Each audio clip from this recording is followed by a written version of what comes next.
that is of role of microbes as biofertilizers. Biofertilizers means here the living microorganisms are used as a fertilizer.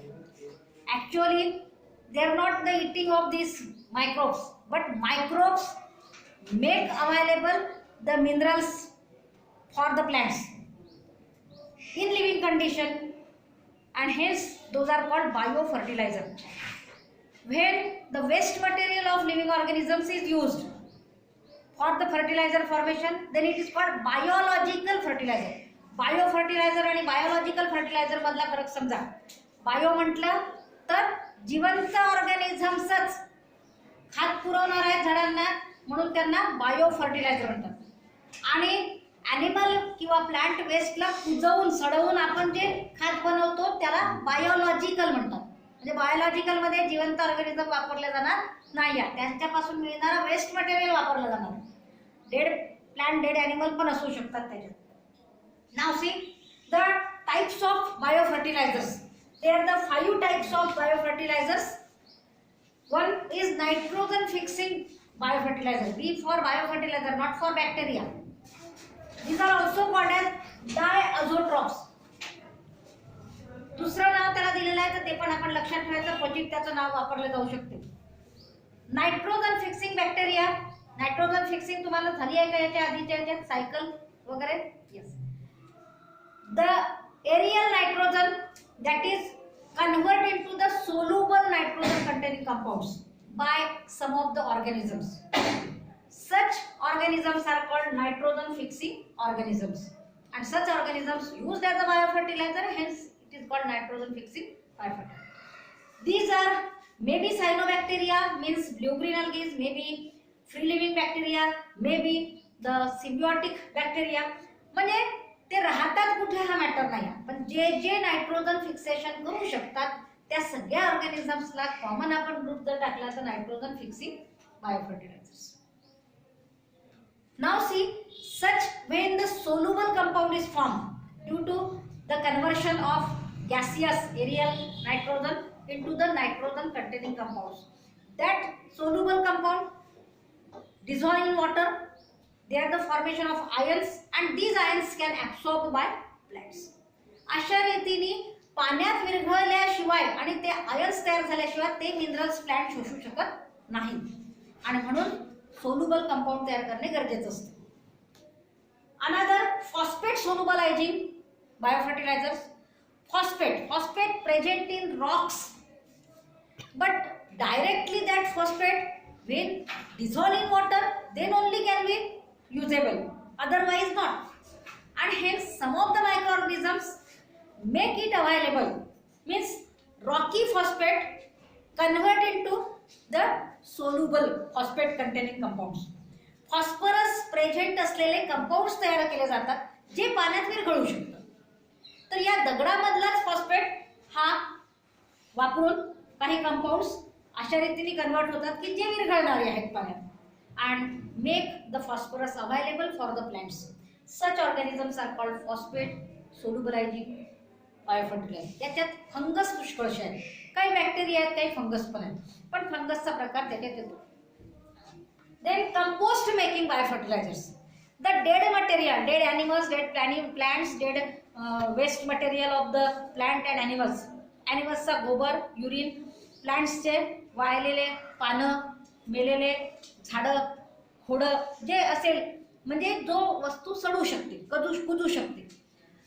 That process where the decomposition of these animal and plant waste to make it fast and convert the soluble substances, they are the help of some of the microorganisms. काही मायक्रोऑर्गॅनिझम्स या waste मटेरियलला decompose करण्याचं काम करतात, आणि decompose केले की complex organic substance simplify into simple form. तुम्ही sewage treatment मध्ये आणि बायोगॅस प्रोडक्शन मध्ये तुम्ही हे शिकलेले आहे, decomposition of complex organic substance to simple. There also the formation of gas. Gas is used for another purpose, but the simple substances when convert in the soluble form, those are of course inorganic. जे inorganic substance तयार होतात ते पाण्यात विरघळतात आणि again make it available for the प्लॅंट्स.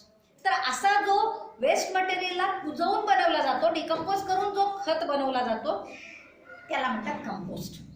मग हे compost तयार करायसाठी मायक्रो ऑर्गॅनिझमची यूज होतो. आपण बायोगॅस ट्रीटमेंटमध्ये, सीवेज ट्रीटमेंटमध्ये राहिला aerobic anaerobic organisms convert this, बरोबर आहे, those called compost making biofertiliser.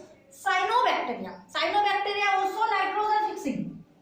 हे सुद्धा काय नायट्रोजन फिक्सिंग. मग then why these are separated, यांच्यापेक्षा अलग का बरं केलं, त्याच्या मागचं कारण आहे. Cyanobacteria consist those organisms which are also called as blue-green algae. Blue-green algae. Blue-green algae, these are prokaryotic. These are prokaryotic in nature, but they have the chlorophyll pigments. Means those are autotrophic. They can live freely in the soil or in the symbiotic condition with the other plants. But they are not dependent on others for food. म्हणजे हे दुसऱ्या झाडासोबत किंवा दुसऱ्या कोणत्या ऑर्गॅनिझमच्या सोबत जे राहत असले तरी ते फक्त शेल्टर घेतात, फूडवर अवलंबून, फूडसाठी अवलंबून राहत नाही, म्हणजे ऑटोट्रॉफिक आहे. मग याच्यात वेगळी खासियत आहे, बरोबर आहे. म्हणजे हे आपल्याला जास्त फायद्याचे आहे, कारण त्यांना त्याच्या बदल्यात काही द्यायचं नाही आहे. शेल्टर देणे मोठी गोष्ट नाही, किंवा हे जमिनीत पण फ्री राहतात. नॉस्टॉक, एनाबिना हे एक्झाम्पल तुम्ही याच्या आधी बघितले असेल. तर हे सायनोबॅक्टेरिया फक्त, इथे अदर बॅक्टेरिया ऑल्सो प्रेझेंट. फरक समजून आला तुम्हाला. These are aerobic. सायनोबॅक्टेरिया सगळे एरोबिक आहेत, याच्यात एरोबिक एरोबिक दोन्ही राहू शकतात. फरक समजला. आणि म्हणून हे कंबाईन मध्ये आलं, हे सेपरेट केले, कारण यांचा जास्त फायदा आहे, खासियत आहे special. Now fungal bacteria biofertilizers. These fungal biofertilizers means here the fungus used as a fertilizer, but normally also on the roots of some of the plants there the growth of fungus. काही झाडांमध्ये naturally, म्हणजे असं special वापरायची गरज नाही, राहतेच. त्याच प्रिन्सिपलचा उपयोग करून आपण ज्या झाडावर ही फंगस नॉर्मली वाढत नाही त्या झाडावर वाढवून घेऊ शकतो आपण ऍड करून, बरोबर आहे.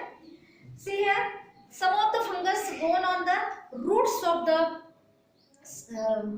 trees.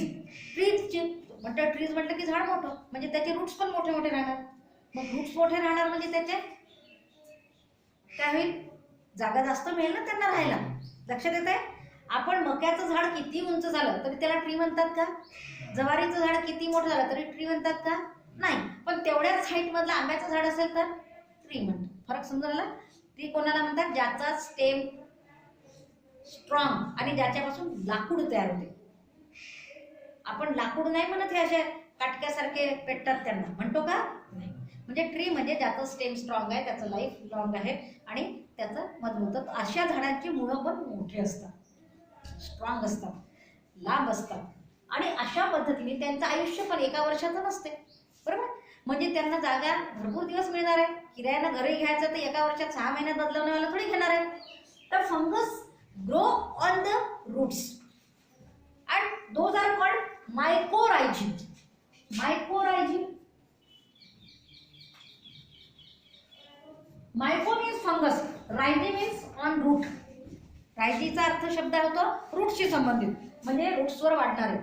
When those grown on the roots then those are called ectomycorrhizae. काय म्हणायचं? ectomycorrhizae.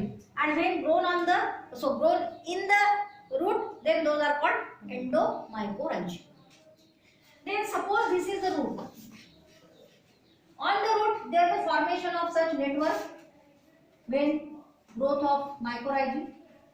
This is ectomycorrhizae. वरच्या बाजूला जाळी दिसते पूर्ण, त्याच्यातल्या काही ब्रांचेस आतमध्ये घुसलेले असतात, काही branches for absorption of food. कारण फंगस स्वतः तयार करते का? नाही, कारण हेट्रोट्रॉफिक आहे. आपण शिकलो 5 किंगडम सिस्टीम वगैरे मध्येच पहिले. मग फंगस हेट्रोट्रॉफिक आहे म्हणजे हा फूड घेतो, तर फूड कोणाकडून घेतो? ज्या प्लांटच्या रूटवर वाढतो त्याच्याकडून. इन एक्सचेंज ऑफ दॅट, त्याच्या बदल्यात, इथे पण सिम्बियोटिक रिलेशनशिप झाली, त्याच्या बदल्यात हा काय करतो? फंगस पाणी धरून ठेवतो आणि जेव्हा झाडाला पाणी कमी पडते ते पाणी त्याला पुरवतो.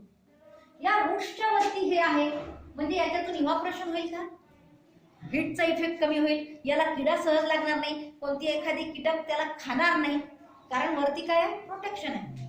म्हणजे फंगसमुळे रूटचं संरक्षण पण होते, नाही तर उधळी खाऊन टाकते. दुसरी गोष्ट, पाणी धरून ठेवल्यामुळे रूट्स सुकत नाही सहज, आणि जेव्हा इमर्जन्सीत पाणी लागते तर या फंगस मधून पाणी ते घेऊ शकतात. Water absorption by fungus, and that's why they are the increase in the water absorbing area of the root. रूटचा वॉटर ऍब्सॉर्प्शन एरिया वाढवला जातो, म्हणजे त्याची क्षमता वाढली. In exchange of that they also convert like this the phosphate solubilising fungus, यांचं हेही काम असते double. And hence the water holding means supply of water as well as the make most of the minerals available for the plants. असे जे minerals ज्याला fungus काय करतो, fix करतो म्हणून, किंवा त्याला सोल्युबलायझिंग कंडिशन मध्ये कन्वर्ट करतो, असे मिनरल्स पण त्यांना मिळतात. Phosphorus, calcium, manganese, iron, many, पुष्कळ. त्याची लिस्ट दिली आहे तुमची 267 पेजवर. 267 पेजवरची ती लिस्ट तुम्ही वाचली, डब्यामध्ये वरती दिली आहे. बोलायचं नाही, कोणी मोकाट्याने करायचं. लक्षात आलं. तर हे फायदे म्हणजे minerals as well as water availability due the fungus. Then see ectomycorrhizing also called Hartig net, कारण यांच्यावर ही जी जाळी तयार होते एक्टोमायकोरायझिंगची, त्याला म्हणतात हार्टिंग नेट. आणि एंडोमायकोरायझिला म्हणतात VAM, वेसिक्युलर अर्बोस्क्युलर मायकोरायझिंग. कारण मिनिटं झाली. हो, एंडो म्हणजे आतमध्ये याची जाळी वाढते. हा जसा बाहेर वाढते तसं तो फंगस आतमध्ये वाढते, आणि याच्यामध्ये काही अशी वेसिकल्स राहतात, आणि हे कुठे वाढतात, सेलच्या आतमध्ये नाही वाढत, नाही तर सेल मेले असतात. आता हा सेल आहे, या सेलच्या गॅप मधून वाढते, समजलं. म्हणजे व्हेसिक्युलर म्हणजे सेल्सच्या मधल्या इंटरसेल्युलर गॅप मधून हे फंगस वाढते, तेव्हा या गॅप म्हणजे व्हेसिकल पार्ट मधून जाळी तयार होते, तर म्हणून त्याला म्हणतात VAM. लक्षात आलं. These are the types of bio fertilizers.